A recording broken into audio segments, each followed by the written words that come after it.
You are indeed brave, Sir Knight, but the fight is mine. Oh, had enough, eh? Look, you stupid bastard, you've got no arms left. Yes, I have. Look! It's just a flesh wound. Hey there, I'm frequent banana peel slipper Mark Ellis, and welcome back to RT Essentials. Before we get into today's episode, we've got to put on our thinking caps. Alright, what's the difference between a parody and a spoof? Well, parodies generally have a bit more love for the artists or work that it's imitating, and thus they stick closer to the narrative structure of what's being imitated. A spoof, much like the word sounds, is extra silly. A spoof gets to mix genres and references regardless of whether they might go together. This Vitamix of humor is put on the maximum setting to serve up a gag smoothie. So if you're expecting classics such as Young Frankenstein and Wet Hot American Summer on this list, guess what? Those are more like loving parodies, not mean old spoof movies. So without further ado, here are our picks for the best movie spoofs of all time. Monty Python and the Holy Grail. What a strange person. Now look here, my good man. I don't want to talk to you no more, you empty-headed animal food trough whopper. I fart in your general direction. Your mother was a hamster and your father smelt of elderberries. Is there someone else up there we could talk to? No, now go away or I shall taunt you a second time. Television was a pretty bright and cheery place until the British comedy troupe of Monty Python released their mockery on polite society into the world. In 1975, the troupe applied their irreverence to King Arthur and the Knights of the Round Table with Monty Python and the Holy Grail, drawing from various Knight's Quest tales to provide the loosest of plot structures while mixing in animation, mockumentary, and even a few hilarious duels to boot. On RT Essentials, we often get deep into plot synopses, but as you'll hear throughout this list, a spoof mostly has zero plot and is more about providing space for gags. Monty Python and the Holy Grail starts with King Arthur's recruitment for the Knights of the Round Table, including Sir not appearing in this film, but by a snap of the finger, God scuttles that by sending them all on a quest to find the Holy Grail.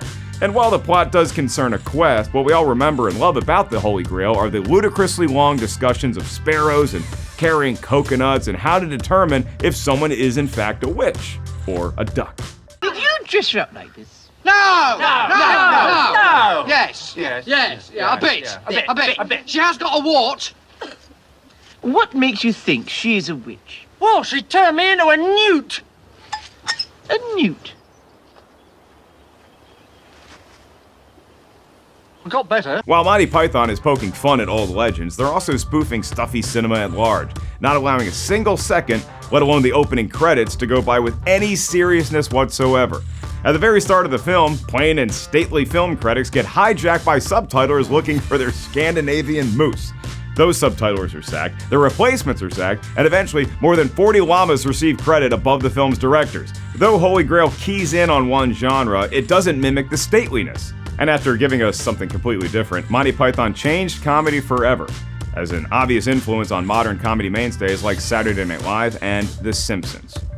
Airplane. Flight 209er, you are cleared for takeoff. Roger. Huh? LA departure frequency 123.9er. Roger. Huh? Request vector. Over. What? Flight 209er, clear for vector 324. We have clearance, Clarence. Roger, Roger. What's our vector, Victor? Tower radio clearance, over.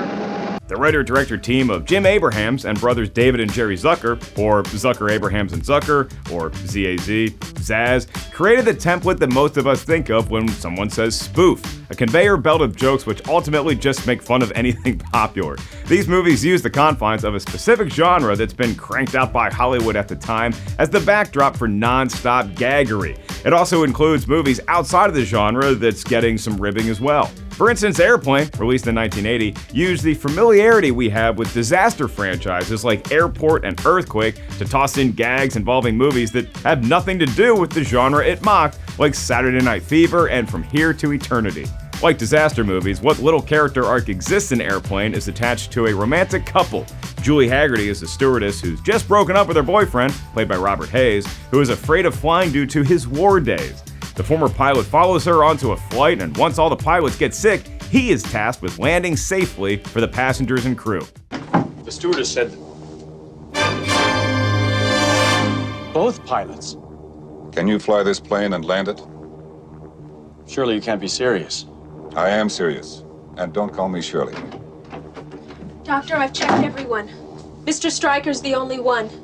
What flying experience have you had? In addition to the lowbrow thrillers of the 70s that it mocks, Airplane uses our own familiarity with flying as a comedy target, which if you've been on a plane at all, ever, you could probably relate to.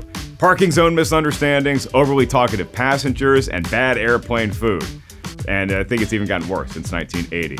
You're gonna be so jealous of the legroom that exists in every row on this particular airplane. The Zaz team direct their cast to play it straight, and they stuff the overhead bins with various naughty jokes and dump it all out in one big, panicked jostle of turbulence. Alright, fasten your seatbelts, and before we move on to the next film, note the warning signs for landing the rest of this video, and might I steer you away from the fish. Walk Hard, the Dewey Cox story. Stop that! Stop your singing! Stop your singing this instant, young man! I will not have this in my studio! Maybe it was the wrong song choice. If you would just let me play one of my songs that I wrote, I think you'll like it a whole lot better. You have failed conclusively. It's over. And there is nothing that you can do here in this room that can turn that around. Nothing you can do that can make up for what you just did to that Samore. Well, my mother liked it a whole lot. Your mother was wrong. In 2007, Walk Hard, the Dewey Cox story followed a handful of musician biopics that recently won top acting Oscars, Ray and Walk the Line, and turned their similar cradle-to-grave constructions into a cult classic spoof. John C. Reilly's first leading role is a fictional country music heartthrob named Dewey Cox, who he plays from age 14 to age 71. Dewey's journey starts with a tragic childhood accident, stumbles into the country music big time, invents punk rock, and lives through many downward spirals prompted by his bandmate, Tim Meadows. Get out of here, Dewey. What are y'all doing in here? We're smoking reefer, and you don't want no part of this. You're smoking reefers? Yeah, of course we are. Can't you smell it? No, Sam. I can't. Come on, Dewey. Join the party. No, Dewey. You don't want this. Get out of here. You know what? I don't want no hangover. I can't get no hangover. It doesn't give you a hangover. Well, I'll get addicted to it or something? It's not habit forming. This spoof followed the very recent back-to-back Oscar wins of Ray and Walk the Line, and it hit every right note in the behind-the-music genre. Although it's one of co-writer and producer Judd Apatow's biggest box office bombs, it amassed a fervent cult following, of which I am a member, thereby completing its own meta-biopic cycle of being more appreciated after the original release. As Jason Shine of the Nashville Scene declared in 2020, it's safe to call this a modern classic by now.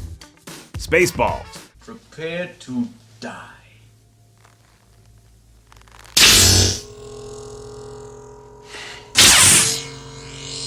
You have the ring, and I see your Schwartz is as big as mine. Now let's see how well you handle it. Released in 1987, Mel Brooks' Spaceballs not only mocked the highest-grossing movies of the era, the Star Wars flicks, it pretty much made fun of all popular sci-fi. Beyond the galaxy far, far away, other sci-fi franchises like Alien, 2001: A Space Odyssey, Star Trek, and Planet of the Apes get poked. Nothing otherworldly popular is safe from mockery in Spaceballs, even The Wizard of Oz. Brooks takes aim not just at the space sagas, but also merchandising around movie franchises and box office obsessions that turn movies into money-measuring contests. But there's still plenty of love to go around. I mean, Brooks even got John Hurt to recreate his alien chest-bursting scene for a Show Tunes gag. Careful, you idiot! I said across her nose, not up it! Sorry, sir. I'm doing my best. Who made that man a gunner? I did, sir. He's my cousin. Who is he? He's an asshole, sir. I know that. What's his name? That is his name, sir. Major. And his cousin? He's an too, sir. Gunner's mate, first class, Philip. How many we got on this ship anyhow? Yo! I knew it. I'm surrounded by Mel Brooks is an icon within the parody genre, but because Young Frankenstein recreates so many of the classic scenes in Frankenstein and with such reverence, it's Spaceballs that best typifies his later career spoof output. From the disgusting, kinda delicious Pizza the Hut, to giant space helmets, to Yogurt the Wise, Spaceballs is Brooks mocking the era of filmmaking he's in instead of making an ode to the Hollywood of yore. Though his old Hollywood parodies are held in higher regard, critics say there's fine spoofery and amusing characters in Spaceballs, and currently it's at 59% on the tomato meter, which is oh so close to fresh. Austin Powers, International Man of Mystery. Here's the plan. We get the warhead and we hold the world ransom for $1 million. Well, don't you think we should maybe ask for more than $1 million? $1 million isn't exactly a lot of money these days. Virtucon alone makes over $9 billion a year. Really? Mm-hmm. It's a lot. Of course, spoof movies come naturally to Saturday Night Live actors who would regularly parody popular films and television within their era. More on their skit adaptations in a minute, but it's SNL alum Mike Myers who gets the shout out here for his original spoof franchise, Austin Powers. Austin Powers drops an international spy from the 60s into the 90s, where the mood is quite different. Powers was frozen in the 60s to be awoken when his arch-nemesis Dr. Evil returned to Earth. And while Powers is positioned primarily as a James Bond spoof, it's the frozen in time aspect that let Myers jump around popular genres in each Austin Powers adventure. The introductory scenes mimic the swingin' London era of the Beatles' A Hard Day's Night, and even the international art house favorite of Blow Up. You know, I have one simple request, and that is to have sharks with frickin' laser beams attached to their heads. Now, evidently, my cycloptic colleague informs me that that can't be done. Can you remind me what I pay you people for? Honestly, throw me a bone here. Myers doesn't look or sound like a 60s playboy like 007, the Beatles, or a renowned fashionista, which creates a space for loads of gags. Throughout the trilogy of Austin Powers, the time that passed between the 60s and 90s would allow for multiple Star Wars buffoonery, some lines from Jerry Maguire, and The Exorcist, in addition to the more absurd leaps taken in James Bond's adventures. By the time of Goldmember, things got even more meta, where Mike Myers lifted a line from his voice work in Shrek. You're going the right way for a smack bottom, and applied it to the bedroom. Oh, behave. Macgruber. Okay, now before we do this, any questions? Why do I have to be Hoss? Because you're good at what you do. And why do I have to be you? First of all, you will never be me. And second of all, I forget your question. Okay, so it looks like we're dealing with 3 guards here. But it's 3 on 3. Okay, so once we take out the guards, Vicky will walk in dressed as Hoss, and then we'll just, see what happens. You ready? While many SNL sketch characters got their own movies, like the Blues Brothers and the Coneheads, Will Forte's Macgruber is the rare instance of an SNL spoof getting a feature film. Macgruber first appeared as a sketch in 2007. The credit jingle and thrust of the presentation was mocking the TV series MacGyver, where the quick-thinking agent always was able to coolly defuse a bomb with random everyday objects seconds before explosion. In Forte's SNL sketch, his personality problems with people he's attempting to rescue cause the bomb to go off because he knows how to defuse a bomb, but he has no internal clock, and he also has very low interpersonal interaction skills. The sketch was turned into a Pepsi commercial, and then finally, we got a movie. 2010's Macgruber was directed by Jorma Taccone of the comedy trio Lonely Island, and because it's a full-length movie, Forte and Taccone were able to pull into the common action movie trope of one last mission. I would love to, but the van's pretty full. You see, it's filled with American heroes with over 100 years of combined combat experience and a whole lot of brotherhood. And no, you can't ride in the trunk, bud. Because the trunk is filled with over 75 pounds of homemade C4 explosive that I personally packed in there with my own 2.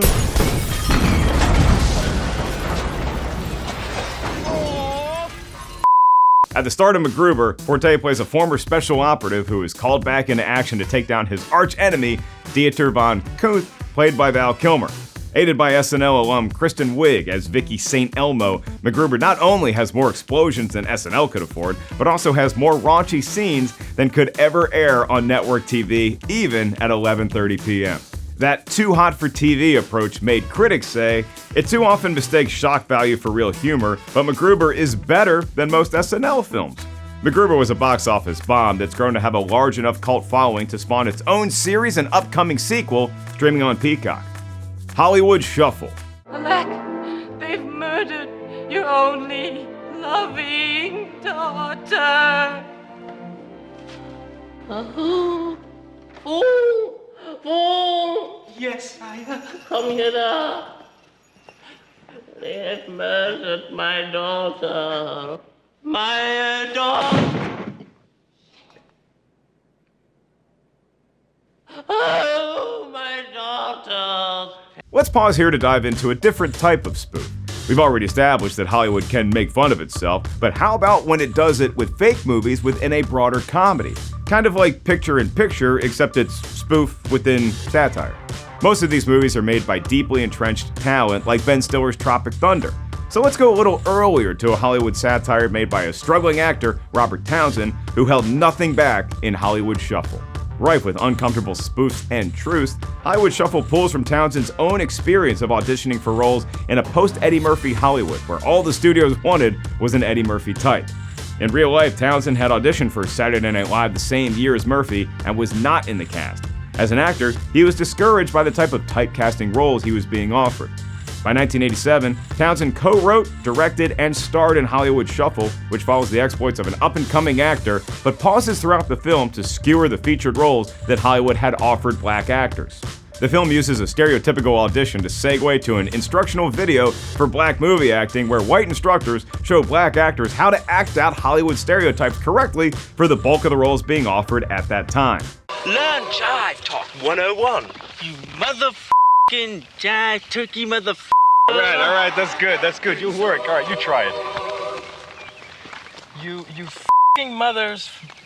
No, that's wrong. Watch me, man. Just be cool. Jive, turkey motherfucker! Good work.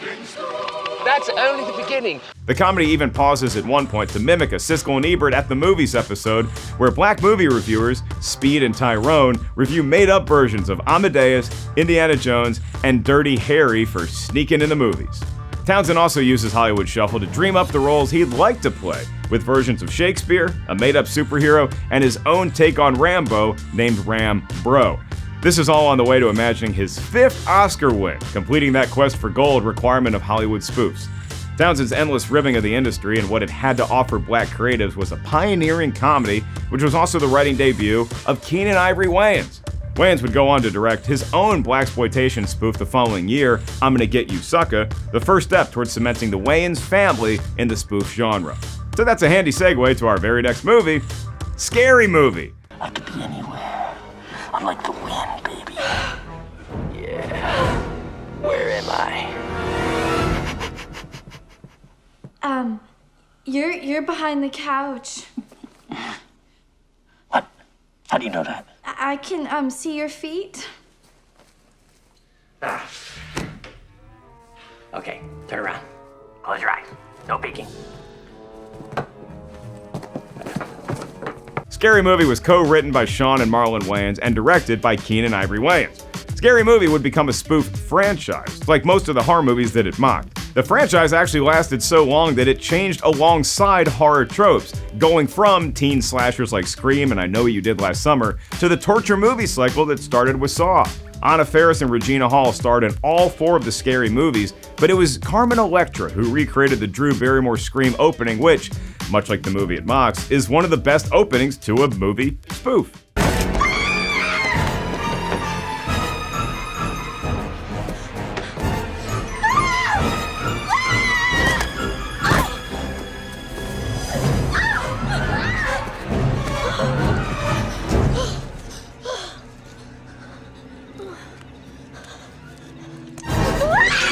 Horror movies are a natural spoof target because not only are they popular, but they're cheap to make, meaning that mocking them is going to be even less expensive. The parody of a popular scary film is actually almost as old as Hollywood itself, with Laurel and Hardy doing comedy monster movie spin-offs in the 40s and 50s. There was also Student Bodies in the 80s, which even spells out how many slashers were made the previous year and how much money they made. But Scary Movie went beyond horror movies and just took a stab at anything in the zeitgeist, from 8 Mile to The Matrix and Charlie's Angels. This is Spinal Tap. This is a top to, what we use on stage, but it's very, very special because if you can see, the numbers all go to 11. Look, Right across the board. 11, I see. 11, and most of 11, the and then amps go up to 10. Exactly. Does that mean it's louder? Is it any louder? Well, it's one louder, isn't it? Next, we go to a spoof that popularized a whole different movie format, the mockumentary. This Is Spinal Tap was released in 1984 after glam metal had taken over pop culture with its own breed of ridiculousness. For his directorial debut, Rob Reiner used successful 1970s rock documentaries like Led Zeppelin's The Song Remains the Same as the framework for this music industry spoof. Tap utilized a cast of then mostly unknowns who were actually competent musicians and thus could sell the metal performances. First door you sign, authorized personnel only. Yeah. Open that door, that's the stage. You think so? You authorized, you're musicians, aren't you? Yeah. All right, thank you very much. Rock and roll! Rock and roll! Yeah. Let's get it! No, this way. Straight Rock and roll! Rock and roll! Here we go! Hello, Cleveland! Hello, Cleveland! The principal cast of Christopher Guest, Michael McKean, Harry Shearer, and Rob Reiner also all co-wrote the film. Beyond being one of the most quotable movies of all time, This Is Spinal Tap showed why the mockumentary format would be a comedic boom, capturing cringe-worthy moments that feel authentic because of the interview format. For This Is Spinal Tap, Reiner plays filmmaker Marty DeBurgi, who's tasked with following the British rock and roll group Spinal Tap on their 1982 US tour in support of their new album, Smell the Glove. Critics say smartly directed, brilliantly acted, and packed with endlessly quotable moments, This Is Spinal Tap is an all-time comedy classic. Top Secret. Look, I'm not the first guy who fell in love with a girl he met in a restaurant who then turned out to be the daughter of a kidnapped scientist, only to lose her to her childhood lover who she'd last seen on a deserted island and who turned out 15 years later to be the leader of the French underground. I know. It all sounds like some bad movie.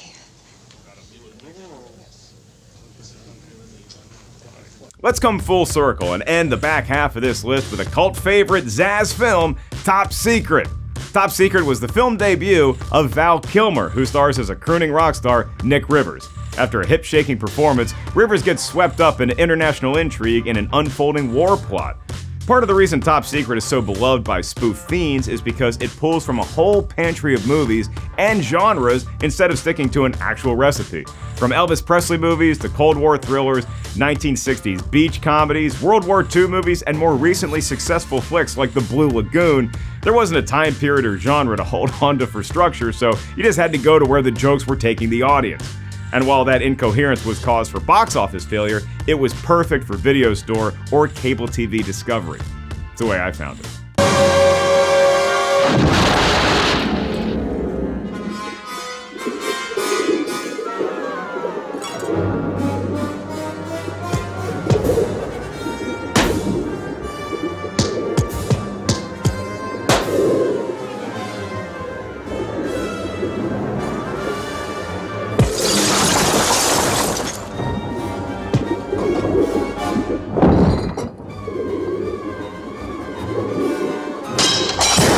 Critics say Top Secret finds the team of the Zuckers and Abrams sending up everything from spy movies to Elvis musicals with reckless, loony abandon. And hey, the king of song parodies himself, Weird Al Yankovic, calls it his all-time favorite movie, telling the AV Club that he actually told that to Val Kilmer on, get this, an airplane. You get it? Because the Zaz folks also made Airplane, and now Weird Al and Val are talking Top Secret on a moving airplane, and it just wraps this episode up nicely for everyone, including me, who does consider Top Secret to possibly be the funniest movie ever. And there you have it, our list of the greatest spoof movies ever made. We hope you learned a little something about the difference between a spoof and a parody, and can use it at your next water cooler talk to sound smart, or alienate yourself at a dinner party. I'm Mark Ellis, and as always, stay tuned for more RT Essentials. Thanks for watching, and now maybe I think Holy Grail might be my favorite funny movie of all time, but Top Secret's right there. Y'all go watch him and tell us what you think.